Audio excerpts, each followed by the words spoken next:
Professor Nageshwar గారి కొన్ని వ్యాఖ్యలు విపరీతంగా హల్చల్ చేస్తున్నాయి. దాన్ని అందరూ ఖండించే వాళ్ళు ఖండిస్తున్నారు, సపోర్ట్ చేసే వాళ్ళు సపోర్ట్ చేస్తున్నారు. ఇప్పుడు ఈ విషయం కోసం మనం ఈరోజు డిస్కస్ చేద్దామండి. ఆయన అంటే నాకు అభిమానమే.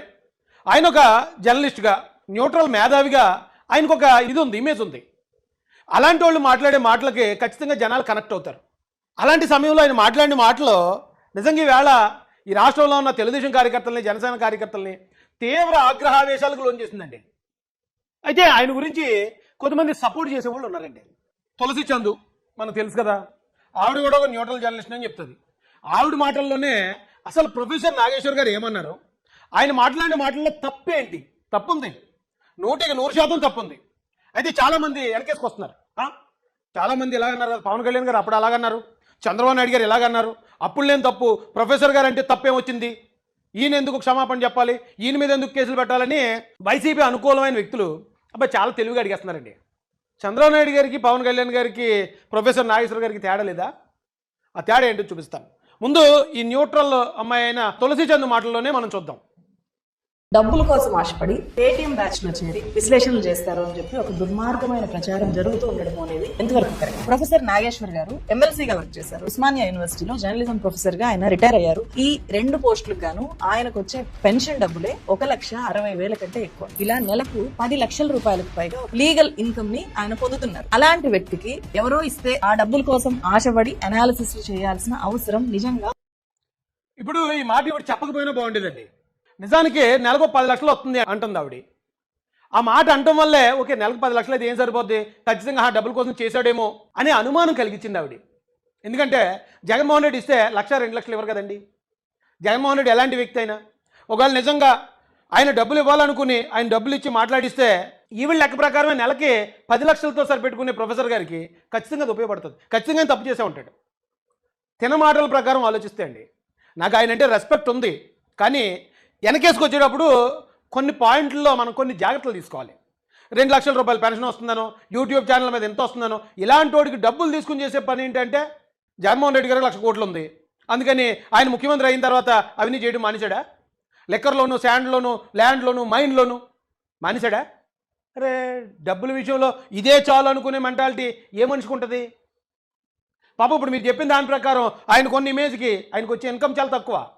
కాబట్టి తులసి చంద్ గారి మాటల్లో చూసినా కూడా ఆ డబ్బుల కోసం ఆయన చేసే పరిస్థితే, డబ్బుల కోసం ఆయన తప్పు చేసే పరిస్థితిలోనే ఉన్నాడని ఇక ఆవిడ మాటల్లోనే తెలుస్తుంది.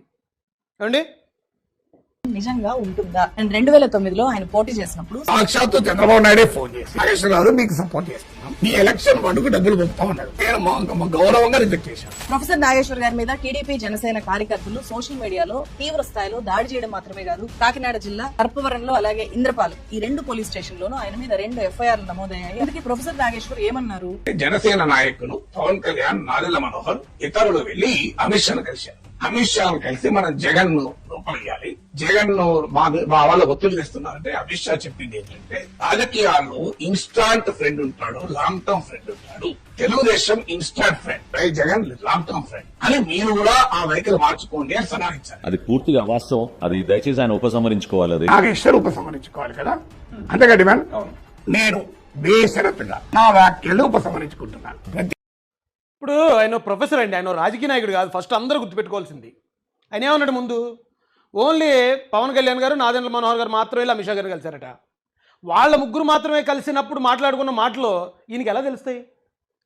పోనీ ఒకవేళ 4వ వ్యక్తి 5వ వ్యక్తి ద్వారా తెలిసే అనుకుందాం, లేదా ఇంకొకరు ఎవరో పవన్ కళ్యాణ్ గారు వచ్చి ఎవరితోనో మాట్లాడితేనో, నాదెండ్ల గారు వెళ్ళి ఎవరితోనో మాట్లాడితేనో ఆ మాట్లాడినప్పుడు ఎవరెవరు ఉన్నారో వాళ్ళు ఈయనకి చెప్పారు అనుకుందాం. అలా చెప్పినప్పుడు ఇప్పుడు నాదెండ్ల గారు వచ్చి ఖండించారు, అదేం కాదు, ఏం మాట్లాడుతున్నారు, అదంతా అవాస్తవం అన్నాడు ఆయన. ఎందుకు ఆ విధంగా మాట్లాడారో నాకు తెలియదు, ఎవరు మాట్లాడారో తెలియదు. అది పూర్తిగా అవాస్తవం. అది దయచేసి ఆయన ఉపసంహరించుకోవాలి. అది కరెక్ట్ కదా ఇన్ఫర్మేషన్. ఇతర పార్టీల గురించి మేము వెళ్ళి చర్చించాల్సిన అవసరం అసలు లేదు. ఆ సంభాషణ అసలు ఏనాడు కూడా జరగలేదు. అది చాలా పొరపాటు. అది నాగేశ్వరరావు డెఫినెట్ గా విడ్రా చేసుకోవాలని భావిస్తాను. నిన్న పవన్ కళ్యాణ్ గారు ప్రెస్ మీట్ పెట్టి చాలా చిరాకు పడ్డాడు ఆయన. నేను ఎవరిని అరెస్ట్ చేయితే నేను ఎదుగుతానని అనుకోవడం ఏంటి, నేను కష్టపడి దేనన్నా తట్టుకోనకు వచ్చినోడిని నేను వెళ్ళి ఎవరినో అరెస్ట్ చేయమని అంటాం ఏంటి అని ఆయన అన్నాడు. నేను అమిత్ షా గారు మాట్లాడుకుంటా ఉంటే ఆయన పక్కనే ఉండి విన్నట్టుగా మాట్లాడు. ఆయనకి నేను ఏదో చెప్పానంట, ఆయన నన్ను తిట్టారంట. వైసీపీ నాయకుడి గురించి అంటే ఆయనకి జైలుకి వెళ్ళిపోవాలి, అరెస్ట్ చేయాలంటే ఆయన అంటే క్లాస్ తీసుకోవాలంటున్నాను. అంటే ఒక్కడి జైలుకి వెళ్ళిపోయి ఒకరికి ఏదైనా అయిపోతే దానివల్ల జనసేన ఎదుగుతాడు, పవన్ కళ్యాణ్ ఎదుగుతాడు. అంత దిగజారుడు మైండ్ సెట్ ఉంది. అసలు దానికోసం పాలిటిక్స్కి వస్తాం? ఎంత తెగించే గుణం అంటే వస్తాం పాలిటిక్స్కి? అలాంటి నేను కూర్చోబెట్టంటే వైసీపీ నాయకుడు అంటే ఆయన జైలుకి వెళ్ళాలని చెప్పానని ఈయన ఊహించుకొని చెప్తారు. అదో పెద్ద న్యూస్ అది. ఆయన అన్నప్పుడు మరి నేను ఏం చేయాలి? నిజంగా ఆయన ప్రొఫెసర్ న్యూట్రల్ వాస్తవంగానే చెప్పేవాడు అయితే ఏం చేయాలి? ఏమంటే నాకు ఇదిగో పలానా వ్యక్తి చెప్పాడు, అయితే తప్పు అతనిదై ఉంటుంది, అతను అబద్ధం చెప్పి ఉంటాడు, కానీ నేను చెప్పింది అబద్ధం కాదని అతను తన నిజాయితీ నిరూపించుకోవాలి కదా. అది వదిలేసి వెనక్కి తీసుకోమంటారా? ఓకే, నా వ్యాఖ్యలు వెనక్కి తీసుకుంటాను అంటే అర్థం ఏంటి? అంటే నోటికి ఏదొస్తే అది వాగేసి, నోటికి ఏదొస్తే అది చెప్పేసి, ఒకవేళ ఎవరన్నా వచ్చి తేల్పించబోయా నువ్వు ఎలాగ అన్నావు కదా అంటే లేదు లేదు నా వ్యాఖ్యలు వెనక్కి తీసుకుంటాను అంటే అది క్రెడిబిలిటీయా? ఒక ప్రొఫెసర్కి ఉండాల్సిన లక్షణమా? ఒక జర్నలిస్ట్కి ఉండాల్సిన లక్షణమా? ఏ సోర్సు లేకుండా ఆయన అన్న మాట ఎంత పెద్ద మాట తెలుసా? ఆ మాట వల్ల ఇగో పవన్ కళ్యాణ్ గారు నారాయణ గారు వెళ్ళారట, ఇప్పుడు అమిత్ షా గారు వాళ్ళు అందరూ కుమ్మక్క అయిపోయారట, తెలుగుదేశం పార్టీని ఏకాకి చేస్తారట అని అర్థం వస్తుంది. అందులో తెలుగుదేశం కార్యకర్తలందరిలో ఖచ్చితంగా ఏంటి ఇలా జరిగిందా అనే ఒక అనుమానం, అభద్రతాభావం పవన్ కళ్యాణ్ గారి మీదో లేకపోతే జనసేన వాళ్ళ మీదో ఏర్పాటు అయ్యే విధంగా కుట్ర పన్ని మాట్లాడిన మాట అది. క్రిమినల్ కాన్స్పిరసీ అది. అదేమో ఆషామాషిగా మాట్లాడిన మాట కాదు. అలాగే అమిత్ షా గారు కూడా ఈ రోజున చంద్రబాబు నాయుడు గారు కూటమి గెలిచిన తర్వాత ఇంతమంది ఎంపీలతో అదే అమిత్ షా గారికి సపోర్ట్ ఇచ్చినప్పుడు వాళ్ళకి సపోర్ట్ చేశారు కదండి ఆయన. వాళ్ళంతో నిజాయితీగా వాళ్ళ కూటమి ధర్మాన్ని ఇద్దరూ నిర్వర్తిస్తున్న క్రమంలో అమిత్ షా గారి క్రెడిబిలిటీ మీద, ఆయన మీద అనుమానం కలిగే విధంగా ఈయన మాట్లాడాడు. ఈ భారతదేశానికి హోంశాఖ మంత్రి, ఈ భారతీయ జనతా పార్టీలో నెంబర్ 2 స్థానంలో ఉన్న వ్యక్తి యొక్క క్రెడిబిలిటీని దెబ్బకొట్టే విధంగా మాట్లాడాడు. అదేమో ఆషామాషి విషయం కాదే. అది దేశ సార్వభౌమత్వానికి ఇవాళ నిజంగా అనుమానాలు వచ్చాయనుకోండి, చంద్రబాబు నాయుడు గారు మమ్మల్ని ఎలాగంటారా అని చెప్పి ఆయన అనుమానం పడితే ఇది దేశ సార్వభౌమత్వానికే ఇదొక గొడ్డలు పెట్టు కదా. స్థిరమైన ప్రభుత్వాన్ని కోల్చాలనే ఒక ప్రయత్నం కదా ఇది. ఇది దేశద్రోహం కదా, రాజ్యద్రోహం కదా. ఇదేం చిన్న విషయం అంటారేంటి? అలాగే పవన్ కళ్యాణ్ గారు కూడా అక్కడికి వెళ్ళి అమిత్ షా గారితో మాట్లాడి ఆయన అలాగే అన్న వెంటనే సరే అని చెప్పేసి వచ్చారట అని ఆయన మీద లేనిపోయిన అనుమానాలు క్రియేట్ చేశాడు ఈయన. అంటే పవన్ కళ్యాణ్ గారు బీజేపీ కుమ్మక్క అయిపోయి తెలుగుదేశం పార్టీని ఏకాకి చేసేస్తున్నాయి, తెలుగుదేశం పార్టీని మోసం చేసేస్తుంది అనే ఒక బ్లేమ్ని పవన్ కళ్యాణ్ గారి మీద వేసాడు. ఎట్ ఏ టైం కూటమిలో ఉన్న 3 పార్టీలని కూడా ఆయన డిఫెన్స్లోకి నెట్టాడు.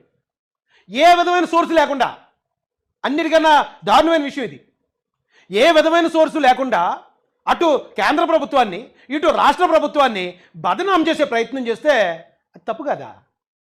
అంతేనా? అదేంటి ఆ మాత్రం దానికి ఇలాగంటారు ఏంటి? అదేమో పెద్ద విషయం కాదన్నట్టు అంటారు ఏంటిది? పోనీ ఈయన ఒకవేళ రాజకీయ నాయకుడు అనుకోండి, నిజంగా జగన్మోహన్ రెడ్డి ఆ మాట అన్నాడు అనుకోండి, ఓకే నమ్మిన వాళ్ళు నమ్ముతారు, నమ్మని వాళ్ళు నమ్మరు, ఎందుకంటే అతను ప్రతిపక్ష నాయకుడు కాబట్టి పట్టించుకోరు. అదే మాట చంద్రబాబు నాయుడు గారు ఒకవేళ జగన్ గారిని అంటే నమ్మిన వాళ్ళు నమ్ముతారు, నమ్మని వాళ్ళు నమ్మరు. పవన్ కళ్యాణ్ గారు అంటే నమ్మిన వాళ్ళు నమ్ముతారు, నమ్మని వాళ్ళు నమ్మరు, ఎందుకంటే వీళ్ళందరూ రాజకీయాల్లో ఉన్నారు కాబట్టి ఒకళ్ళు విమర్శించుకోవడం కామనే అనుకుంటారు. ఇతని పని ఏంటి? ఇతను ఏ కారణం ఉందని చెప్పి ఇంత పెద్ద బ్లేమ్ని 3 పార్టీల మీద, 3 పార్టీల యొక్క ఆ బంధం మీద అనుమానం కలిగించే విధంగా ఒక న్యూట్రల్ బ్యాక్గ్రౌండ్ నుంచి వచ్చేసి అంత పెద్ద మాట అనేసి ఇప్పుడు వాళ్ళు ఎవరైనా తేల్చు, నువ్వు తేల్చకపోతే మీకు కేసులు పెడతావు అనగానే ఏంటండి నా మాటలు ఉపసంహరించుకుంటాను అంటే ఒక మాట అనేసి ఆ మాట అంతా ప్రజల్లోకి వెళ్ళి లేనిపోయిన అనుమానాలు క్రియేట్ చేసిన తర్వాత నేను ఉపసంహరించుకుంటానంటే సరిపోద్దా?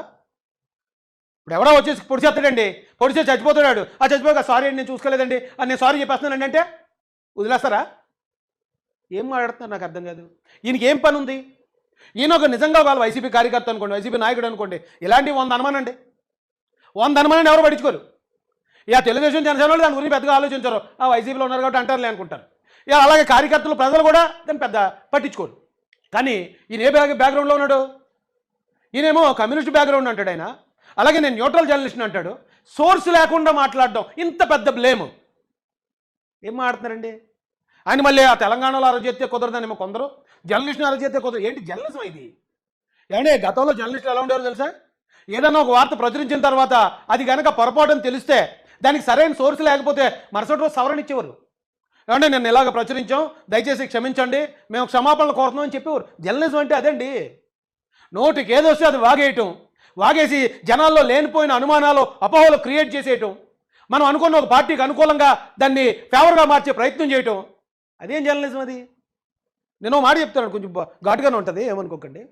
ఇప్పుడు ఒక మహిళ ఉంది, పొట్టకూటి కోసం పడుపు వృత్తి చేస్తుంది అనుకోండి. పబ్లిక్గా ఆవిడ నేను పడుపు వృత్తి చేస్తున్నానని చెప్పి అందరికీ చెప్పి చేస్తుంది. అది చాలా బెటర్. ఎందుకంటే అదేమి దాయలేదు ఆవిడ, దాయకుండా ఆవిడ పొట్టకూటి కోసం లేకపోతే వాళ్ళ పిల్లల కోసం చేయాల్సింది చేస్తుంది, పబ్లికే చేస్తుంది. అది కూడా చాలా బెటరే. అదే ఒక భార్య భర్తతో కుటుంబంతో ఉన్న ఒక భార్య భర్తకి పిల్లలకి తెలియకుండా వేరే వాళ్ళతో అక్రమ సంబంధం పెట్టుకుందంటే అది వ్యభిచారం కన్నా దారుణం అండి. చాలా జాగ్రత్తగా ఆలోచించండి. ఒక భార్య భర్త అన్ని చూసుకుంటున్నాడు, పిల్లలు ఉన్నారు, చక్కని కుటుంబం ఉంది, ఈ కుటుంబానికి చెందిన మహిళగా అతని భార్యగా వీళ్ళకి తల్లిగా చలామణి అవుతుంది పబ్లిక్లో. అలాంటిది వేరే వాళ్ళతో అక్రమ సంబంధం పెట్టుకుందనుకోండి, అన్నిటికన్నా ఘోరం అది.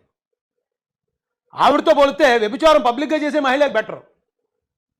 ఎగ్జాంపుల్ నేను ఎందుకు చెప్పానంటే, ఇప్పుడు ఒక పార్టీలో ఉన్నాడు అనుకోండి, ఎవరన్నా ఓ పార్టీలో ఉండి ఆ పార్టీ తరఫున నువ్వేం మాట్లాడినా చెల్లుతుంది, ఏ ఆరోపణలన్నా చెయ్యి.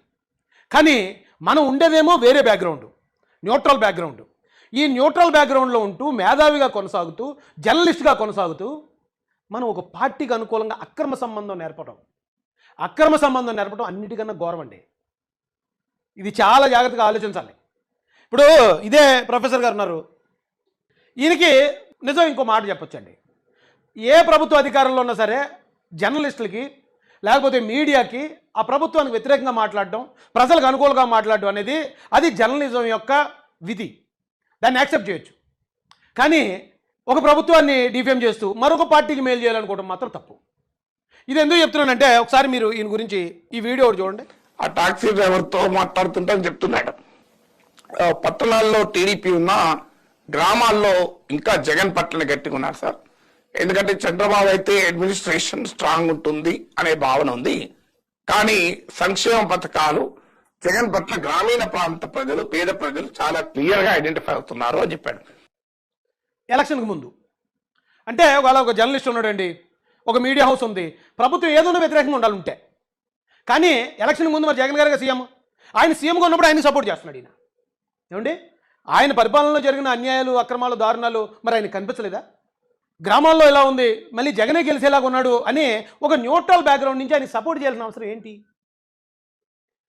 ఇప్పుడు తులసి చంద్ అడుగుతుంది, ఆయన పేటీఎం అవ్వాల్సిన అవసరం ఏంటి అంటుంది. మరి పేటీఎం అవ్వకపోతే ఆ పార్టీకి అనుకూలంగా మాట్లాడాల్సిన అవసరం ఏంటి? ఇక్కడ చూడండి ఒకసారి, ప్రతిపక్ష హోదా విషయంలో 2 నాలుకల ధోరణి ప్రొఫెసర్ నాగేశ్వర్ గారు ప్రదర్శించారు. ఇక్కడికి వచ్చేటప్పటికి చంద్రబాబు నాయుడు గారికి 23 వచ్చాయి, కొన్ని లాగేస్తే ప్రతిపక్ష హోదా పోద్ది అన్నాడు ఆయన. అదే జగన్మోహన్ రెడ్డి గారి దగ్గరికి వచ్చేటప్పటికి అలాంటి రూలే లేదు, ఇన్ని సీట్లు వస్తే తప్ప ప్రతిపక్ష నాయకుడు హోదా ఇవ్వకపోవటం అనే రూలే లేదు. ఎందుకు వచ్చింది మరి? ఇలాంటి పనులు ఈయన చేస్తున్నప్పుడు ఆయన పేటీఎం అంటే తప్పే ఉంది. మరి ఏ కారణంతో సపోర్ట్ చేస్తున్నాడు ఆయన?